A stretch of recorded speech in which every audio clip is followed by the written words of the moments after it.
자, 안녕하세요. 계속해서 부가치세 신고 방법에 대해서 말씀을 드리는데 오늘은 그 임대업 사업자, 그러니까 임대사업자의 부가세 신고 방법인데요. 일단 임대업 같은 경우에는 제가 별도로 말씀을 드리고 있어요. 항상 부동산 공급가액 명세서를 작성하는 게 약간 좀 까다롭고요. 임대업에 해당하시는 사업자분들이 많이 계시기 때문에 이거 별도로 말씀을 드리고 있는데요. 일단은 일반과세자하고 간이과세자로 나눠가지고 오늘은 먼저 일반과세자, 그러니까 임대사업 하시는 분들 중에 일반 과세자이신 분들이 부가치세 신고하는 방법입니다. 근데 이제 이 임대업 하시는 분들은요, 이 영상을 보실 때 지금 이 영상만 보시면 안 되고 기존에 올려져 있는 일반 과세자의 일반 업종 신고 영상을 같이 보셔야 돼요. 여기서는 지금 임대업에 들어가야 되는 서식들만 말씀을 드립니다. 그러니까 나머지 일반적인 것들도 들어가야 되니까 그거는 일반 영상을 함께 보셔야 돼요. 신고하기 전에 주의하셔야 되는 사항 몇 가지 먼저 말씀을 드리는데, 일반적인 서식뿐만 아니라 여기 그 임대업 같은 경우에는 특이하게 이 부동산 임대 공급가액 명세서가 꼭 들어가야 되거든요. 그래서 여기를 먼저 작성하는 걸 시작으로 해서 이제 신고서 작성이 시작됩니다. 그리고 이제 그 무실적이라고 생각하시는 분들이 계세요. 그러니까 공실이었던 그 기간 내내, 과세 기간 내내 공실이었던 임대 사업자 분들께서는 이제 매출이 없다 보니까 무실적이라고 생각하시는 경우가 많은데, 이게 공실이면요, 상가나 아니면 뭐 오피스 건물이나 여하튼 간에 공실이 되면 이 건물의 관리비는 건물주한테 끊기거든요. 그래서 대부분은 공실이어도 이 매입 쪽에 세금 계산서나 계산서가 있습니다. 이게 있다 그러면 신고는 해주셔야 돼요. 그래서 이게 있다 그러면 무실적 신고가 아닙니다. 그냥 일반 신고를 하셔야 되고, 그 다음에 이제 여기서 부가치세에서 그 매출세액 쪽에 이제 매출이라고 할 수 있는 게 월세 받는 거, 요거에다가 그러니까 간주임대료라고 하죠. 보증금 이자.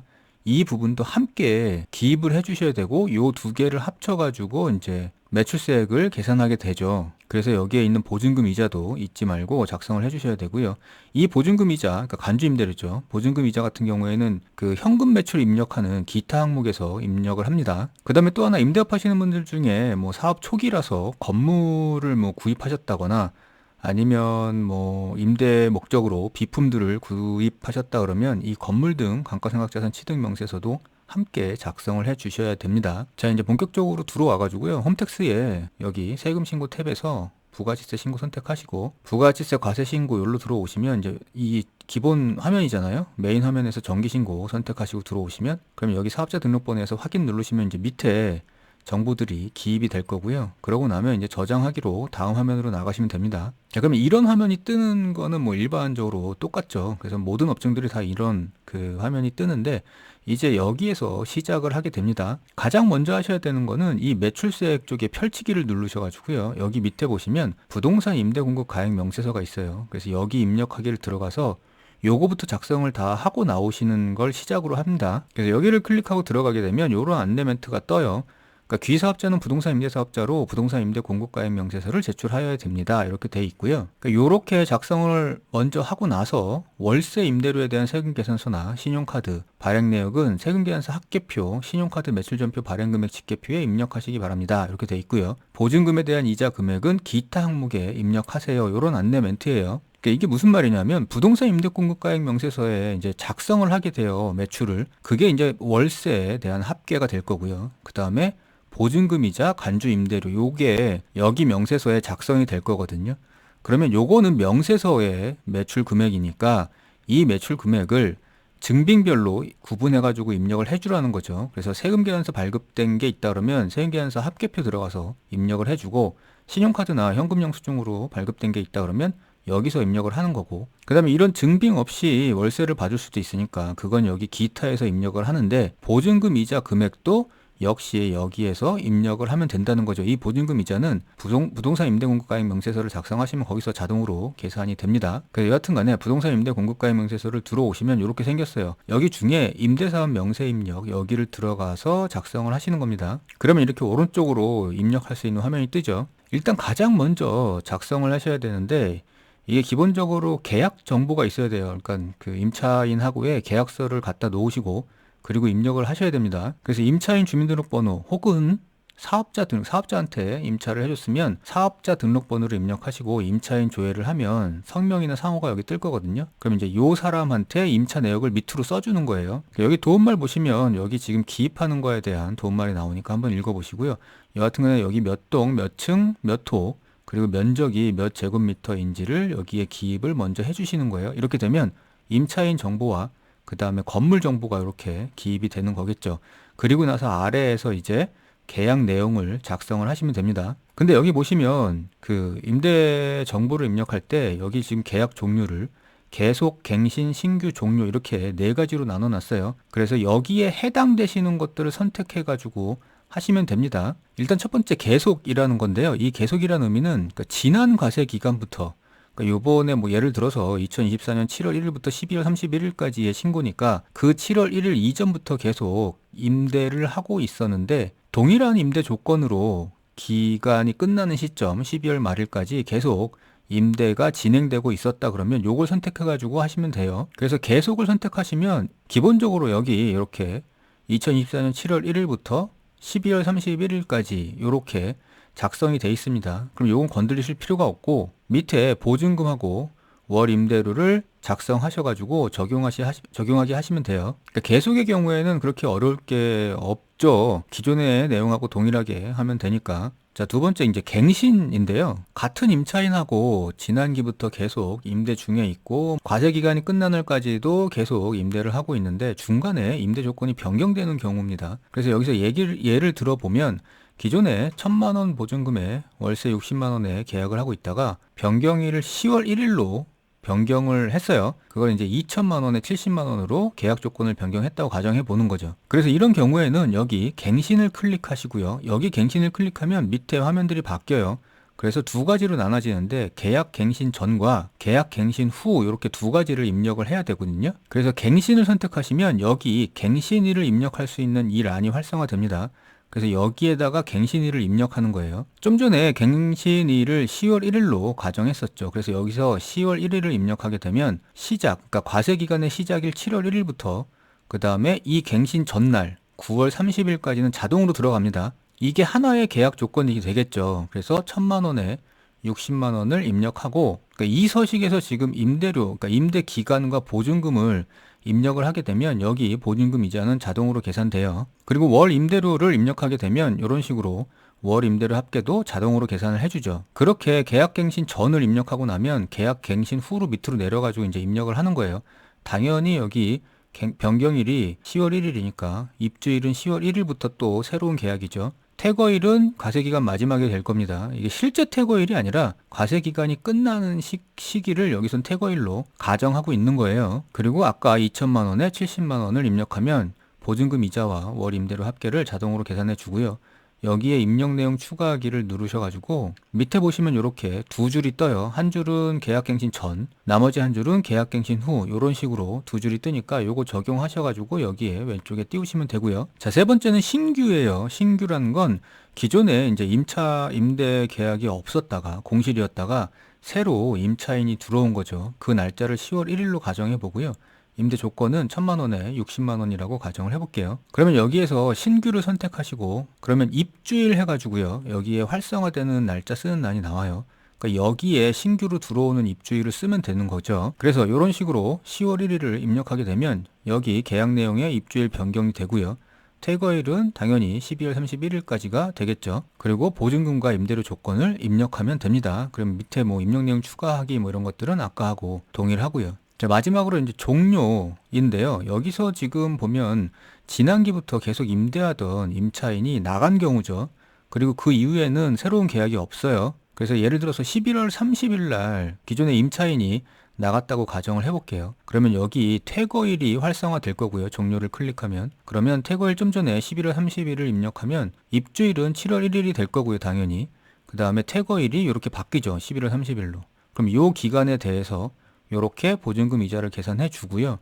월 임대료까지 합산해가지고 계산을 해줍니다. 근데 이런 경우가 있을 거잖아요. 뭐 10월 1일, 11월 1일 이렇게 1일부터 딱 떨어지게 계약이 안 되고 월 중간의 날짜로 계약이 되는 수도 있어요. 그러면 이제 월세가 조금씩 달라지겠죠? 그래서 예를 들어서 10월 15일부터 신규로 계약이 됐다 라고 가정을 해볼게요. 그러면 신규를 클릭하고 이제 10월 15일 날 임차인이 입주를 한 거죠. 그러면 10월 15일부터 12월 31일까지를 계산해야 되는데 조건은 동일한데 1,000만 원에 60만 원. 그 다음에 여기 날짜를 입력하면 보증금 이자는 자동으로 계산을 해줘요.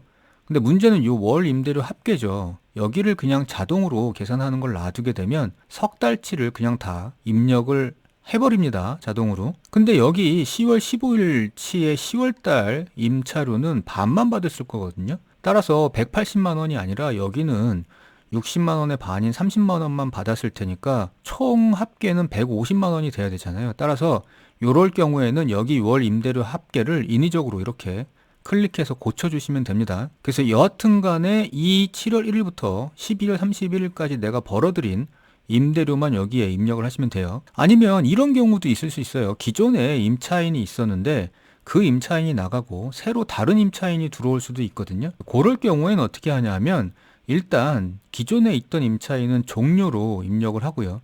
그 다음에 새로 들어오는 임차인은 신규로 입력해서 이렇게 두 가지를 띄워 주시면 돼요. 그래서 일단 기존의 임차인 정보를 위에서 입력을 한 다음에 종료를 클릭하고 나간 날짜를 여기에 기입을 해주는 거죠. 퇴거일. 그러고 나면 요 기간에 대한 이자와 월 임대료를 계산을 해주고요. 요거를 밑에다가 입력 내용 추가하기로 띄워 놓으면 이런 식으로 이렇게 띄어지죠. 첫 번째. 그 다음에 이제 두 번째 임차인은 요 위에서 임차인 정보를 입력하고 신규를 하신 다음에 새로 들어온 날짜 11월 1일로 들어오면 되죠. 이게 중간에 10월 달은 공실이 되는 겁니다. 그래서 11월 1일로 신규로 들어온 거고 12월 31일까지의 월세와 보증금 이자를 계산을 해주게 되죠. 그리고 입력 내용 추가하기를 하시면 이렇게 기존의 임차인이 나갔던 계약, 그 다음에 새로 임차인이 신규로 들어온 계약 이렇게 두 줄이 뜨게 되고요. 요거를 왼쪽으로 적용하시면 됩니다. 뭐 신규가 됐던 종료가 됐던 갱신이 됐던 여하튼 간에 이쪽으로 적용하기를 하시면 이렇게 적용이 돼요. 그래서 보시면 월 임대료 합계 그 다음에 보증금 이자가 있을 거고요. 그래서 이거를 다 합쳤을 때 임대 수입 합계가 이렇게 나올 거고요. 입력 완료를 누르시면 부동산 임대 공급가액 명세서 작성은 끝났다 이런 멘트고요. 주의하실 건 여기 보증금 이자 합계를 매출 금액으로 입력하세요 이런 거예요. 여기 보시면 보증금 이자 있잖아요. 요 금액 요 금액을 잊지 말고 매출액으로 입력하라는 거죠. 그래서 이제 나와 보시면 여기를 지금 이렇게 작성을 지금까지 한 거예요. 자, 그래서 이제 지금까지 작성한 임대공급가액 명세서 상의 이 매출 금액을 이제 증빙별로 나눠가지고 입력을 해주는 겁니다. 가장 먼저 해야 되는 건 위에 매출처별 세금계산서 합계표 있죠? 요거부터 입력을 할게요. 그래서 그 임대료를 받고 전자세금계산서를 발급했다 그러면 여기서 불러오기로 여기 기입하시면 되고요. 혹시 종이세금계산서를 발급했다 그러면 이 밑에서 입력을 하시면 됩니다. 종이세금계산서 입력하는 방법은 제가 별도로 다른 영상에서 설명을 드리고 있어요. 그거 보고 참고하시면 됩니다. 그래서 뭐 이런 식으로 불러가지고 입력을 하시면 되는데 숫자는 신경 쓰지 마세요. 그냥 불러오는 것만 말씀드리기 위해서 임의적으로 넣은 숫자입니다. 이제 그렇게 해가지고 매출처별 세금계산서 합계표를 작성을 했으면 이제는 신용카드 매출전표 등 발행금액 집계표예요. 그러니까 임대료를 받고 신용카드나 아니면 현금 영수증을 끊었다 그러면 여기에서 입력을 하시면 되고요. 여기에 입력하는 방법은 뭐 일반 과세자 영상에서도 말씀드렸으니까 그 영상을 참고하시면 됩니다. 그 다음에는 이제 기타 항목을 입력하셔야 돼요. 여기는 기타 항목 정규 영수증 외에 여기를 입력하기를 들어가셔가지고 입력하시면 되는데 요렇게 생겼거든요. 그러니까 아까 부동산 임대공급가액 명세서에서 그 계산됐던 그 여기 임대공급가액 명세서에 보증금 이자 요 금액 있잖아요. 그 금액이 여기에 지금 표시가 돼 있고요. 자동으로 여기에도 기입이 돼 있어요. 그러니까 여기에 기입돼 있는 이 금액은 보증금 이자를 계산해가지고 여기에 표시를 하는 거고요. 혹시 임대료를 증빙, 그러니까 세금계산서, 신용카드, 현금영수증 이런 증빙 없이 현금으로 받은 게 있다 그러면 같이 쓰셔야 되겠죠. 합쳐가지고 여기에. 자, 이렇게 하면요. 부동산 임대 공급가액 명세서 작성이 끝났고 요 금액을 기준으로 세금계산서 발급했던 거, 신용카드나 현금영수증 발급한 거, 그리고 기타 현금으로 받은 것과 보증금 이자를 여기서 작성이 다 됐어요. 자, 이렇게 되고 나면 요거를 과세표준 명세서에서 정리를 한번 해주셔야 돼요. 그래서 과세표준 명세를 들어오시면 요런 거예요. 그래서 지금 746311로 매출이 잡혀져 있는데 이거를 업종으로 나누라는 거거든요. 근데 보통 임대업 같은 경우에는 임대업 하나만 있으니까 여기에다가 이 금액과 동일한 금액을 적어주시면 됩니다. 그래서 이런 식으로 적고 여기 합계 금액이 이 위에서 제시하고 있는 746311과 일치해야 되는 거죠. 이런 식으로 하면 이제 매출 쪽은 끝나요.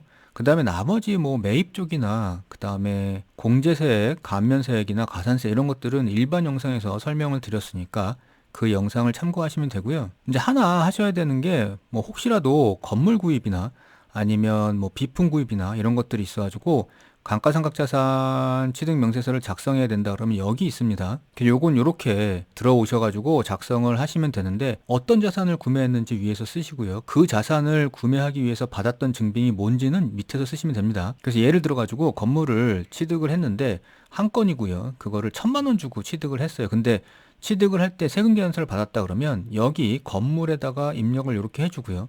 밑에 세금계산서 수치분에도 이렇게 입력을 해주시면 됩니다. 혹은 건물 안에 설치하는 비품에 대해서 구매를 했다. 그런데 신용카드로 했다 그러면 그 밖에 감가상각자산에 입력을 해주시고 밑에 신용카드 요쪽에다가 입력을 해주시면 돼요. 이렇게 입력하시면 위에 이제 이 밑에 있던 게 서식이 위로 뜨죠. 건물 등 감가상각자산 취득명세서. 그래서 요렇게 작성을 해서 띄우시면 되고요. 이렇게 하면은 뭐 나머지 것들은 일반적인 업종의 일반과세자 부가세 신고 방법이랑 동일하니까 그거를 참고하시면 되고요. 임대업 같은 경우에는 요 정도를 신경 써서 신고서 작성을 하시면 되겠습니다. 자, 감사합니다.